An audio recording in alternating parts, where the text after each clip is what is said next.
Миллионер үйіне келді. Сол кезде қызының қатты айқайлағанын естіді. Ішке кіріп көргені оның жүрегін ауыртты. Байлық деген тек сән салтанат па? Әлде балаңның қасында болу ма? Бұл жаңжал емес, таңдау туралы әңгіме. Бір ғана қателік баланың сенімін қалай бұзатыны және оны қалай қайта қалпына келтіруге болатыны туралы. Әңгімені бастамас бұрын, бүгін қай жақтан көріп отырғандарымызды пікірге жазыңыздар. Бұл үйде әдетте үнемі қозғалыс болатын. Біреу жеміс әкеледі, біреу пианинода ойнайды, біреу биік өкшемен еденді тарсылдатып жүреді. Ал бүгін тым-тырыс. Дәліздегі сағаттың өзі жүрмей қалғандай. 14 жатын бөлмесі бар үлкен, сәнді үй іші бос қалғандай көрінді. Таңертең барлық қызметкерлерге ақ бота хабарлама жіберді. Бүгін демалыс, үйге келмеңдер, тазалық жасаймыз. Қызметкерлер оған сенетін. Ол бұл үйде 20 жылға жуық жұмыс істеген. Үйдің бәрін жақсы білетін, қай жерде не тұрғанын жатқа айтатын. Оны бәрі құрметтейтін. Бірақ бүгін бәрі басқаша еді. Ақ бота ештеңе тазалап жүрген жоқ. Ол қолғап киіп, үй ішінде үнсіз жүріп, бір нәрсені күткендей тыңдап жүрді. Жоғары қабатта қызғылт түсті бөлмеде 6 жастағы Жұлдызай отырды. Бұл есімді ол балалар үйінде алған. Әкесі Айбек Болатов оны қамқорлығына алған кезде атын өзгертпеді. Бүгін Жұлдызай ерте оянды. Оған ешкім сүт әкелмеді. Ешкім киімін таңдауға көмектеспеді. Музыка да қосылмады. Ол ақ ботаны іздеді. Әкесіне қоңырау шалғысы келді, бірақ бөлмесінде телефон болмады. Сосын ол ақырын ғана төменге түсті. Аяғында аяқ киім жоқ, үстінде аю суреті бар пижама. Ақ бота терезе жанында баққа қарап тұр екен. Бәрі қайда? Деп сұрады Жұлдызай. Ақ бота бірден бұрылмады. Сосын суық дауыспен: бүгін ешкім жоқ. Үйде мен ғана және сен ғана, деді. Жұлдызай ескі сыр жемпір киген ойыншық қоянын құшақтап, өзіне қаттырақ қысты. Ол әкесіне қоңырау шалғысы келетінін айтпақ болды. Бірақ ақ бота кенеттен келіп, оның қолынан қатты ұстап алды. Сен түсінбейсің бе? Өзімді осы үйдің иесімін деп ойлайсың ба? Сен кімсің өзі? Маған қарсы сөйлеме, деп айқайлады. Жұлдызай қорқып кетті. Әкем айтты ғой, болады деп, деді ол тұтығып. Ақ бота күліп жіберді. Ол сенің әкең емес. Ол жай ғана бай адам. Сен оған ойыншық сияқтысың. Біраз уақыт ұстайды да, кейін тастап кетеді. Қыз шегініп кетті. Ерні қалтырап, көзіне жас толды. Бұл өтірік. Жоқ, бұл шын, деді ақ бота қатты дауыспен. Сені бұл жерде әзер шыдап отыр. Егер жылап еркелесең, сені бұрын тапқан жеріңе қайта апарып тастайды. Жұлдызай қоянын бетіне басып жылап жіберді. Сол кезде ақ бота үстелдегі салқын шай тұрған табақты алып, қабырғаға лақтырып жіберді. Шүкір етпейтін ерке қызсың. Мен саған қанша жыл уақытымды жұмсадым, ал сен маған қарсы сөйлейсің, деп айқайлады. Қыз құлағын қолымен жауып алды. Дәл сол сәтте төменгі қабатта есік ашылды. Үйге Айбек Болатов кіріп келе жатқан еді. Ол кешке дейін келем деп жоспарлаған. Бірақ Алматы жәрмеңкесінен кішкентай қуыршақ театры ойыншығын көріп сатып алған соң, қызын қуантқысы келді. Ешкімге ескертпеді. Күзетшіге де, аспазға да, ақ ботаға да айтқан жоқ. Жай ғана есікті ашып ішке кірді. Алдымен оған тыныштық күдік тудырды. Сосын айқай естілді. Бұл жай ғана баланың жылаған емес, жүректі тіліп өтетін жан дауыс еді. Ол қолындағы ойыншық салынған қорапты түсіріп алды да, маспалдақпен жоғары қарай жүгіріп кетті. Оның аяқ дыбысы бүкіл үйге жаңғырып естілді. Ол Жұлдызай тұрған бөлменің есігін ашты да, бірден тоқтап қалды. Ақ бота қолын көтеріп тұр. Бетінде ашу мен шатасу көрініп тұр еді. Жұлдызай төсекте жатып, ойыншық қоянын қатты құшақтап жылап отыр. Ақ бота бұрылып, оны көрді. Айбек Болатов, бәрі көрініп тұрғандай емес. Ол тек қатты уайымдады. Мен бәрін жасадым, деді. Брент, деп тыныш айтты Айбек Болатов, ақ ботаға қарамай. Жұлдызай бөлмесіне көтеріліп, басқа үй қызметшісін әкел. Ақ бота дереу кетуі керек. Ол дауыстамай айтты, Бірақ сөзінен сенімсіздік табылмады. Ақбота артқа шегінді. Мен осы үйде 20 жыл жұмыс істедім. Сіз түсінбейсіз, деді ол. 20 жыл ештеңе емес, деді Айбек Болатов. Егер сенің артында сатқындық тоса, қазір кет. Күзетші кіргенде Ақбота қарсы шықпады. Кек Айбек Болатовқа қарап қалды. Бір сәтке оның көзінде әлсіздік көрінді. Бірақ Айбек Болатов қызын құшақтап алды. Жұлдызай оның иығына басын қойып сыбырлады. Ол айтты, сен маған сенбейсің, мені қайта жібересің. Сен менің қызымсың, мен сені таңдадым, сүйемін және әрдайым сенімен болам, деді Айбек Болатов оны қатты құшақтап. Төменгі дәлізде көп жылдан бері алғаш рет сағат дыбысы қайта шықты. Кейін Брент АКБО-ты аны шығарып салды. Үйде ауыр тыныштық орнады. Күзетші ештеңе сұрамады. Айбек Болатовтың көзінен қазір дауласуға болмайды деген түсінік көрінді. Ол жүргізушіні шақырды. Бірнеше минуттан кейін үйдің есігі Ақбота үшін жабылды. Оны таңертеңгісін ешкім алмастыра алмайтын қызметкер деп санап еді. Бөлмеге Ханшайым тыныш әрі мейірімді көзді қызметші көтерілді. Ол Жұлдызайға қарап есікте тоқтап қалды. Бәрі дұрыс, деп тыныш айтты Айбек Болатов. Бізбен бірге бол. Ханшайым басын изеп, төсекке келіп, қыздың шашын ақырын сипап өтті. Ол ештеңе айтпады. Бірақ сол үнсіздікте 1000 сөзден артық түсіністік бар еді. Жұлдызай ойыншық қоянның қолынан еш босатпады. Оның иықтары дірілдеп тұрды.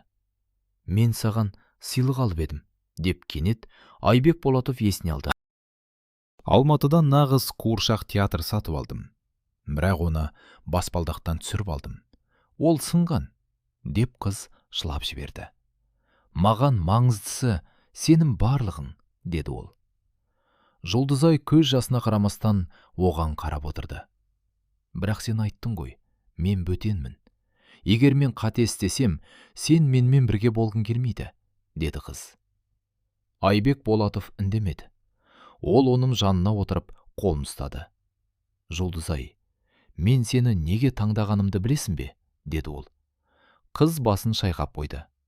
Себебі сен балалар үйінде бұрышта отырып қояныммен ғана ойнайтынсың. Басқа балалар назар аударғысы келіп секіріп шулап жүретін. Ал сен жай ғана ойыншық қояныммен отырдың. Мен сені көріп, неге ойнамайсың деп сұрадым. Сен, маған ойнайтын адам жоқ дедің. Сол кезде мен түсіндім. Мен сенімен бірге болған адам болғым келеді.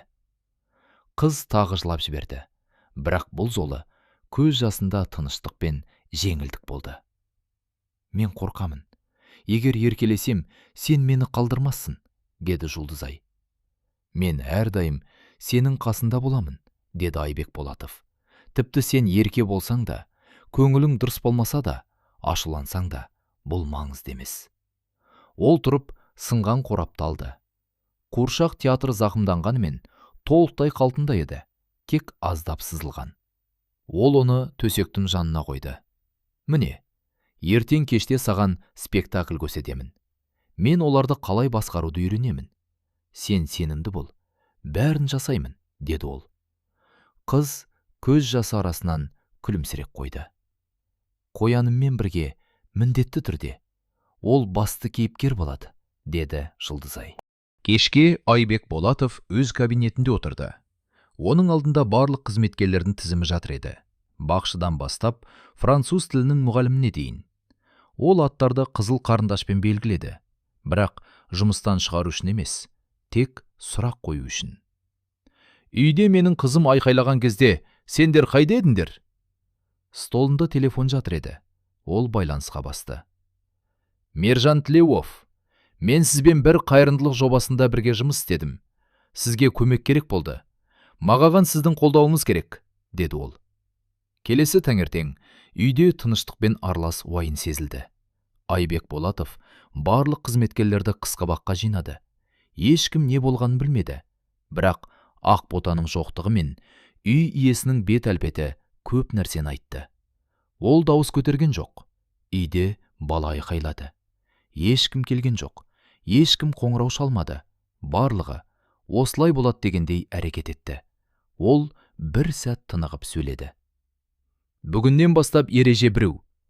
Егер сендер әділетсіздік, зорлық, немесе қорқыныш көрсеңдер де үндемей қалсаңдар, енді бұл үйде жұмыс істей алмайсыңдар. Біреу басын изеді, біреу көзін төмен қарады. Екі қызметкер, жүргізуші мен ас үй көмекшісі үнсіз шығып кетті. Олар бір сөз айтпады. Кездесуден кейін үш қызметкер, кіші бала күтушісі, бақшы және музыка мұғалімі Айбек Болатовқа келді. Олар жылап тұрды. Бір айтты: біз білмедік, бірақ бұл себеп емес, кешіріміз. Сіздер қала бересіздер, бірақ енді үнсіз қалмаңыздар, деді Айбек Болатов. Сол күні Айдана Тлеуова, балалар психикасы бойынша маман, ресми түрде Жұлдызайдың жеке кеңесшісі және терапевті болып тағайындалды. Кешке Айбек Болатов Токиоға іс-сапарға барудан бас тартты. Ол Жұлдызайды өзі сабақтан алып келді. Сосын олар бірге кешкі ас ішті. Қыз таңдаған сорпаны ішіп, соңында қуыршақ театрмен ойнады. Ол ақыры ашылды. Ұйықтар алдында Жұлдызай төсекте жатып үнсіз сұрады: егер сен тағы кетсеңше? Кетпеймін, деді Айбек Болатов. Тек егер сен менімен бірге келсең ғана. Келістік, деп сұрады қыз. Жұлдызай басын изеді. Содан кейін ол дерлік бөлмеден шығып бара жатқанда кенеттен шақырды: әке, мені тыңдағаныңыз үшін рахмет. Айбек Болатов қайта келді. Төсек шетіне отырды да сыбырлады: мен әрдайым сені тыңдаймын, тіпті сен сөйлемесең де. Келесі таңертең үйде көп жылдан бері алғаш рет классикалық музыка жаңғырықтады. Бұл күн тәртібінен емес, Жұлдызайдың таңдауы еді. Ол музыка ойнатқыштан батырманы басып, Айбек Болатов өзінің жейдесін түйіп жатқанда вальс ойнады. Кішкентай қолы батырманы сенімді басып, бөлмеге Шопеннің музыкасы жайылды. Қыз күлімсіреп, тығыз перделерден сығалап тұрған күн сәулесі жұмсақ көрінді. Ал Жұлдызай Ханшайыммен бірге балалар бөлмесінде сурет салған кезде төменде жиналыс өтіп жатты.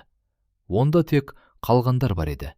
Үйдің қызметкері, аспаз Маржан, күзетші Бірлік, музыка мұғалімі Айдар, қызметші Ханшайым және жаңа қызметкер Айдана Тлеуова. Айбек Болатов терезе жанында тұрды. Қолында суып кеткен кофе баршыны. Дәл осы үйдегі адамдарға деген бұрынғы сенімі сияқты. Кеше біз үйді тазалауды бастадық, деді ол жұмсақ даусымен. Бірақ сіздер түсінесіздер ғой, мен тек шан туралы айтып тұрған жоқпыз. Ақбота күшті, ықпалды адам еді. Ол үйде қоршаған ортаны өзі құратын. Мүмкін сондықтан кейбіріңіз оған қарсы шыққыңыз келмеді. Аспаз Маржан ерні шытынып отырды. Біз білмедік, ол баланы да қолдануы мүмкін деп, деді ол. Сіз білдіңіз, деді тыныш Айдана Тлеуова. Мүмкін бәрін емес, бірақ оның көзқарасын, дауысын, қысымын сездіңіздер. Осындай нәрселерді ұзақ уақыт жасырмайсын. Көпшілігі тек қорқып үндемеді, немесе әдеттенгені үшін үнсіз қалды. Оның дауысы жұмсақ болды, бірақ әр сөзі ине сияқты тиді. Жас француз музыка мұғалімі Айдар көзін көтерді. Мен бір рет оның айқайлағанын естідім, бірақ бұл жай ғана дау деп ойладым. Бірақ үйде бала тұрғанда, үлкендермен тек дау болмайды, деді Айбек Болатов. Қызымның қауіпсіздігі үшін жауапты болған қызметкерлермен де болмайды, деп қосты ол. Ханшайым алақандағы орамалды қысып, дауысы дірілдеп: кешіріңіз, мен оны тек қатал деп ойладым, бірақ қазір түсіндім, бұл жай қаталдық емес еді, деді. Айбек Болатов басын изеді. Мен ешкімге өш алмаймын, немесе бастығымды ауыстырам деп ойламаймын. Бірақ бүгіннен бастап біз басқа үй құрамыз. Баланым үйде тек әшекей, немесе есептегі нүкте емес, өмірдің мәні болатын үй. Ол стөлге папка қойды. Жаңа ереже. Енді Жұлдызаймен әрдайым ең аз дегенде 2 ересек бірге болады. Бұл бақылау үшін емес, қолдау үшін. Бөлмеде дабыл батырмасы бар. Аптасына 1 рет Айдана Тлеуова мен сессия. Ең маңыздысы, мен барлық іс-сапардан бас тарттым. Қажет болса, жұмысымды үйден істеймін. Сабақтан оны өзім алып келемін. Әрдайым қасында боламын. Ол әрқайсына қарады. Егер сіз мұндай үйге дайын емес деп ойласаңыз, қазір шығып кетуге болады. Дау-дамайсыз, ұятсыз, бірақ мәңгі. 1 минуттай тыныштық болды. Ешкім тұра қоймады. Содан кейін Айбек Болатов керең дем алып Айдана Тлеуоваға қарады. Сіз қиын жағдайдан өткен балалармен жұмыс жасайсыздар. Маған қызымның сенімін қалай қалпына келтіруге болатынын айтыңызшы. Мүмкін емес, деп жауап берді Айдана Тлеуова бірден. Айбек Болатов қысық қана қастарын көтерді. Мүмкін емес? Иә, деді Айдана Тлеуова. Сенім сөзбен қалпына келмейді. Ол кішкентай нәрселерден, тұрақтылықтан, уәдеден таймай, кездесулерге кешікпей, қасында болып, кейде ол жалғыз болғысы келгенде де, сол сәтте қасында тұрғаннан туады. Ал мен қалай түсінем бәрі дұрыс болған, деп сұрады ол. Айдана Тлеуова күлімсіреді. Сіз ешқашан білмейсіз. Бір күні ол есік сыртынан адам жүріп өткенде дірілдемейді. Ойыншық қояның қорған ретінде ұстауды қойып, содан сіз түсінесіз. Енді сіздің үйімізде бәрі дұрыс. 3 күннен кейін Жұлдызай алғаш рет баққа өзі шықты. Дәлірек айтсақ, 2 ересекпен бірге. Ханшайым және Айдана Тлеуова. Ол жүгірмеді. Жай ғана жолмен жүріп, жапырақтар жинап жүрді. Жұлдызай аспанға қарап отырды. Кейде ойыншық қоянмен сөйлесті. Қоянның атын не деп атайсың? Деп сұрады Айдана Тлеуова. Раб, деді қыз. Мен оған бәрін айтып беремін, бірақ ол әрдайым тыңдамайды. Ал сен ешқашан үнсіз отырдың ба? Жұлдызай ойланып қалды. Кейде жай біреу қасында болғанын қалайсың? Тіпті ол ештеңе айтпаса да. Дұрыс, деп басын изеді Айдана Тлеуова. Кейде үнсіздікке сөйлесу сияқты. Кешке Айбек Болатов Жұлдызайға театр қуыршақтары бар жаңа кітап әкелді. Олар бірге ойнады. Алдымен сценарий бойынша, кейін өздеріне ыңғайлы етіп. Соңғы сахнада қуыршақ әке былай деді. Мен әрдайым келемін, егер сен шақырсаң. Тіпті үнсіз болсаң да, сыбырлап айтсаң да. Жұлдызай күлімсіреді. Сен бұл ойлап таптың ба? Әрине, деп мақтанышпен айтты Айбек Болатов. Бұл премьера тек саған. Демек, ертең тағы спектакль ойнай аламыз. Бірақ тек сен барлық дауыс бересің.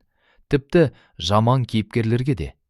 Барлық дауыстар, тіпті тышқан патшасына да. Қыз шын күліп жіберді. Дауысы басқаша сыбырлап, бір түрлі әуенмен шықты. Сол кеште Айбек Болатов бөлмеден шыққанда алғаш рет түсінді. Жұлдызай күліп тұрды тек сол үшін. Өйткені шын күлуге, көңіл көтеруге, сезімін көрсетуге қалайды. Кейде таңертең үйде тыныштық болатын, бірақ енді ол ауыр емес, керісінше зейінді, күтетіндей тыныштық еді. Бұл маңызды сөз айтылар сәт алдындағы үзіліс сияқты. 1 апта өтті. Жұлдызай ойыншық қояннан ажырамай жүрді. Және әлі де ұйықтар алдында есік жабық па, перде тартылған ба, түнгі шам қосылы ма екенін тексеретін. Бірақ енді оның көзінде бұрын болмаған нәрсе пайда болды. Күту, үміт. Айбек Болатов бөлмеге кіргенде, кітаппен, ойыншықпен немесе тек қарап кетсе де, қыз оған сенбейтіндей қарап, сосын жеңілдеп күлімсірейтін. Күн сайын кешке Жұлдызай Айдана Тлеуовамен бірге күнді талқылайтын. Бір күні қыз: мен тамақ жеп отырғанда қасымда болыңыз, бірақ қолымнан ұстамаңыз, сөйлеспеңіз, тек отырыңыз және терезеге қараңыз, деді. Бұл жақсы белгі, деді Айдана Тлеуова. Психологиялық қысым көрген балалар жиі өтінбейді, қорқады. Қорқады, өтінішті әлсіздік немесе әрекетсіздік деп қабылдайды. Бұл оның түсінгенін білдіреді. Мұнда қауіпсіз. Ал егер ол тағы жабылып қалса, мен не істеуім керек? Деп сұрады Айбек Болатов. Қасында болыңыз. Тіпті ол үнсіз отырса да. Түсіндіруін күтпеңіз. Ой шығарып алмаңыз. Тек қасыңызда болыңыз. Кейде физикалық қасыңызда болу да жеткілікті, деп жауап берді Айдана Тлеуова. Ол басын изеді де, дерлік сыбырлап сұрады. Қалай өзіңді кешіруге болады? Бір үйде бірге тұрып, бірақ қызымның айқайын естімегенімді қалай кешіруге болады? Айдана Тлеуова бірден жауап бермеді. Кейде айқайды есту үшін алдымен барлық шудан бас тарту керек. Сіз қайта келіп, оны естідіңіз. Бұл көп адамдардан көп нәрсе. Бірақ алда әлі көп жұмыс бар. Ол сізді әртүрлі жолдармен тексереді. Алдымен ерке қылықтармен, кейін үнсіздіктен, соңында ашықтықпен. Сол кезде де сіз қасындасыз ба, жүрегіңізбен бірге ме, шын сүйесіз бе, бәрі маңызды. Бір кеште Айбек Болатов Жұлдызайға ертегі оқып отырғанда қыз кенет сұрады. Сен кішкентай кезінде жаман адамдар болды ма? Ол үнсіз қалды. Болған, деді ақыры. Бір мұғалім мені барлығының алдында қорлады. Сен ештеңеге жете алмайсың, ақымақсың деді. Сол кезде мен 11-де едім. Әке-шешеме айттым ба? Жоқ. Мен айтсам, олар оның дұрыс екенін, немесе мен шағымданам деп ойлайды деп қорқтым. Сол себептен үндемедім. Бірақ ішімде бәрі қайнап тұрды. Жұлдызай басын изеді. Менің ішімде де кейде айқайлайды. Кейде тіпті түнде. Мен ашуланбаймын, тек қорқуды тоқтата алмаймын. Ол қыздың қолын өз қолымен қаптады. Қорқыныш кетпесе де, мен қасында боламын, сен оны жеңгенше. Жұлдызай бүйіріне бұрылып сыбырлады. Мені құшақташы. Кейде Жұлдызай кенеттен айқайлап та жіберетін. Мысалы, бір күні серуенге шығуға дайындалып жатқанда, кенет мен шықпаймын деп айқайлады. Барлығы ақымақ, барлығы сасық, деді Жұлдызай. Ханшайым бір қадам артқа шегінді. Айдана Тлеуова тек қарап отырды. Ал Айбек Болатов еденге отырып, қыздың аяқ киімдерінің қасына жайғасты. Жарайды, шықпаймыз, деді ол. Тек осында отырайық. Барлығы ақымақ, бұл қалыпты. Кейде мен де солай сезінемін. Тіпті $10,000 костюмде де. Жұлдызай көзін қысып, таң қалумен қарады. Сенде $10,000 костюм болған ба? Иә, болды. Енді киюге болмайды. Онда менің жоқ болған үміттерінің иісі бар, деді ол. Қыз ызасын шығарып күлді. Мен сен күлкілі сөйлемей аласың деп ойладым, деді ол. Сен ойладың, ал мен істей алдым, тек жасырдым, деп күлді Айбек Болатов. Ол қыздың аяқ киіміндегі бауын байлады. Кішкене қадам басайық. Егер ұнамай қалса, кері ораламыз. Олар 3 қадам жасады, сосын тағы 7 қадам. Соңында 1 сағат бойы бақта серуендеп, тышқан патшасы туралы сөйлесті. Ол патша болудан қорқып, аспаз болған екен. Кешке ұйықтар алдында Жұлдызай кенет айтты. Кейде ойлаймын, өтінсем де, сен кетесің де, үндеме ешқашан қайтып келмейсің.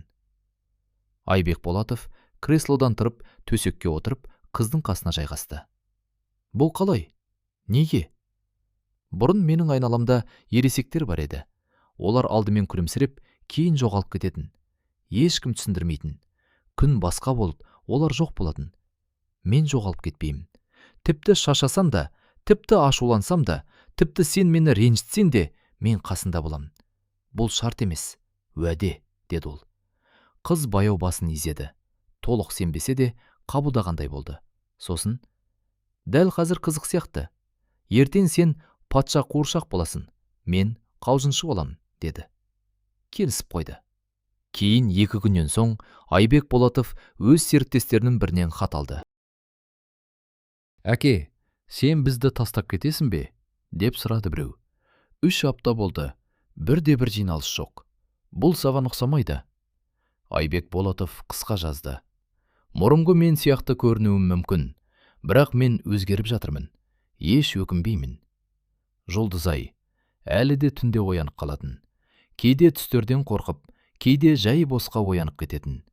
Бір түнде ол Айбек Болатовты оятты. Әке, деп сыбырлады ол, есік алдында тұрып. Сен ұйықтап жатырсың ба? Айбек Болатов көзін ашты. Жоқ, ұйықтамаймын. Не болды? Маған қорқынышты болды. Сені әлі осында екеніңді тексергім келді. Ол жақындап, Қызды қолына алды да, бірнеше секунд үнсіз тұрып, оның иыққа жымсып тұрған сезді. Мен осындамын, Жұлдызай. Әрдайым қасында боламын. Тіпті сен ұйықтап жатқанда, қорқу жатқанда, немесе ештеңе айтпай тұрсаң да. Кейін бірнеше күннен соң ұйықтар алдында қыз кенет айтты. Әке, мен түнгі шамды сөндіріп көрейін бе? Әрине, бірақ қорқып қалсаң қайта қосамыз, деді ол. Ол қыздың жанында тұрып, шамды сөндірді. Бірнеше секунд қараңғы болды. Сосын көрпесінің астынан қыздың дауысы шықты. Қорқыныш жоқ. Тіпті ыңғайлы сияқты. Бұл жолы Жұлдызай бірінші болып ұйықтап кетті. Мұның бәріне қарамастан, үлкен үйде бәрі әлі де мінсіз тәртіппен болды. Едендер жылтырап, қабырғалар таза, фарфор ыдыстар қатар-қатар қойылған еді. Бірақ енді бұл тәртіп суық көрінбейтін болды. Ас үйде жылы нан иісі аңқыды. Холда күлу дауысы естілді. Жоғарда бірде-бір бала дауысы флейтаға қосылып ән айтқысы келді. Үйде қайтадан өмір жүріп жатқандай болды. Ақбота кеткелі 2 айға жуық уақыт өтті. Жұлдызай енді өздігінен оянып, тұрып, ойыншық қояны берік көрпесін түзетіп, не кию керегін өзі таңдайтын болды. Әрдайым маусымға сай емес, әрдайым симметриялы емес, бірақ өзі таңдайтын. Айбек Болатов енді таңертең қыздың бөлмесіне кіріп, ұйықтадың ба? Деп сұрамайды. Оның орнына, қазір не істеп жатырсың? Деп кіретін. Қыз кітаптармен, легомен, спектакльге киімдермен сынықтар жасап ойнайтын. Түнде енді оянып кетпейтін болды. Кейде ұйықтап жатып дауыстап шақыратын, бірақ тыныш, паникасыз. Берік, оның мәңгілік досы, қазір қасында жай жатқан, бұрынғыдай қорғау үшін құшақтап ұстаған емес. Айбек Болатов өзгерді. Оның әлі де кабинеті, құжаттары мен қоңыраулары көп еді. Бірақ енді Жұлдызай оған ертегі оқығанда, қоянның суретін салып жатқанда, немесе өз қолдарымен көлеңкелі театр жасап жатқанда, телефонын үндемей қояды. Кейде Айбек Болатов бұрын уақытты ақша деп санағанын ойлайтын. Ал енді уақыт мыңдаған кішкентай нәрседен жасалған сенім екенін түсінді. Ол өзгерді. Бірақ бұл қайғылы оқиғадан емес, қыздың көздеріне қарағаннан кейін болды. Оған қамқорлық та, жайлылық та емес, тек менің өзім керек, деді ол өзінен. Бір күні Айдана Тілеуова Жұлдызаймен жалғыз қалғанда сұрады. Егер бір ғана тілек тілей алсаң, не қалар едің? Жұлдызай ойланып иығын көтерді. Бұрын мен барлығы мейірімді болсын, немесе ешкім айқайламасын, немесе әкем ешқашан кетпесін деп айтатынмын. Ал қазір мен тек бір нәрсе қалаймын. Бәрі осылай қала берсін. Бұрынғыдай болмайын. Айдана Тілеуова күлімсіреді. Жақсы, өте шынайы тілек. Сен оның орындалатынына сенесің бе? Мүмкін, деді қыз. Бұрын мен күлетінімді сенбейтінмін, ал қазір күлемін. Үйде жаңа тәртіп қалыптасқан еді. Қызға қараған қызметкерлер енді тек нұсқаулықтарды ғана емес, оның жүрегінде көретін болды. Ханшайым, балалар психологиясы бойынша курс өтті. Маржан әр күні Жұлдызайдан десертке не қалайтын сұрайтын. Тіпті қатал бірлік кейде әзілдейтін болды. Қазір күзетте Берік тұр. Ал Айбек Болатов уақытша резервке ауыстырылды. Айбек Болатов қызы жаңа мұғалімге үйді көрсетіп, ертебілердің жасырын шкафын мақтанышпен таныстырғанда түсінді. Қыз бұл үйді тек уақытша паналау орны емес, өз орны деп қабылдаған екен. Бір кеште олар бақта отырды. Айбек Болатов ертегі оқып отырды. Жұлдызай тікелей оның тізесіне отырып сурет салып отырды. Сен білесің бе, кейде сенің даусың мені ұйықтатады, деді кенет қыз. Бұл жаман ба? Деп күлді әкесі. Жоқ, керісінше, мен қауіпсіз сезінемін. Сен оқып тұрған кезде ешкім келмейді. Ешкім мені қате деп айтпайды, деді Жұлдызай. Айбек Болатов үнсіз қалды да кітабын қойды. Сен қате емессің. Кездейсоқ та емес. Мен жүздеген баланы көрдім, тыңдадым, таңдадым. Бірақ сені көргенде түсіндім. Мен ешқашан кетпеймін. Жұлдызай басын зетте кенет қосты. Тіпті мен үлкен болып, кейде жаман болып жүрсем де, тіпті сен президент болып, шоколадты алып тастасан да, тіпті егер сен мүсінші болып, үйді ірімшіден жасасан да, мен әрдайым қасында болам, деп күлді әкесі. Қыз аспанға қарады. Ұшақ өтті. Бұрын осы дыбыстардан қорқатынмын. Сен кетіп бара жатырсың деп ойлайтынмын. Бірақ қазір қорықпаймын. Егер кетсең, мені өзімен аласың ба? Әлде қайта келесің бе? Айбек Болатов оны құшақтап алды. Келісім. Сол түнде ұйықтар алдында Жұлдызай оны тыныш, бірақ сенімді дауыспен шақырды. Әке, мен осындамын. Сол кезде де, қазір де мені естігенім үшін рахмет. Әкесі қасына отырады да қолын ұстады. Мен әрдайым сені естимін.